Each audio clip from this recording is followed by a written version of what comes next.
বাংলাদেশে আজকে যে উৎসব প্রোগ্রাম হচ্ছে সারা বাংলাদেশেই, তারই ধারাবাহিকতায় আমাদেরও শ্রীনগর এবং সিরাজদিঘা এই অনুষ্ঠান হচ্ছে। আজকে এই মৎস্য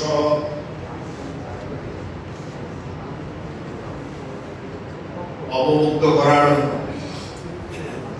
যে সবার সম্মানিত সভাপতি উপস্থিত আছেন, থানার বিভিন্ন পর্যায়ের কর্মকর্তা কর্মচারী বৃন্দ উপস্থিত, আমার বিএনপির এবং অন্যান্য দলের নেতৃবৃন্দ, মুরব্বিয়ানরা, এলাকার গণ্যমান্য ব্যক্তিবর্গ, মৎস্য চাষী এবং মৎস্যজীবী সবাইকে জানাই আমার বিএনপির পক্ষ থেকে, আমার নেতা এবং বাংলাদেশের প্রধানমন্ত্রী জনাব তারেক রহমানের পক্ষ থেকে আন্তরিক ভালোবাসা, ধন্যবাদ। আসসালামু আলাইকুম ওয়া রাহমাতুল্লাহি ওয়া বারাকাতুহু। কেমন আছেন আপনারা? আলহামদুলিল্লাহ।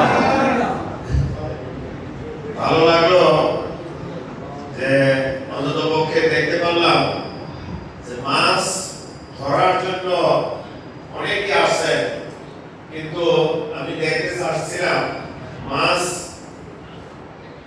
উৎপাদন করার জন্য, চাষ করার জন্য কতজন আসছে, কিন্তু সংখ্যায় খুবই কম।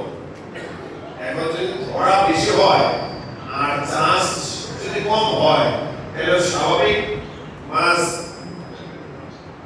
আস্তে আস্তে শেষ হয়ে যাবে।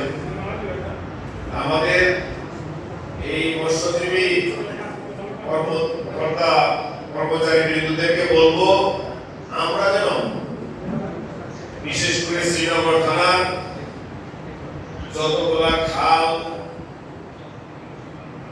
জলাশয়, পুষ্করী, সরকারি আধা সরকারি যারা আছে, তারা কিভাবে চাষ করতে পারে, তাদের কি ধরনের সহায়তা লাগতে পারে, আপনি এলাকায় আরেকটা প্রোগ্রাম করেন, শুধু শ্রীনগরের লিস্ট করে যারা রিয়েল মৎস্যজীবী মৎস্য চাষ করেন তাদের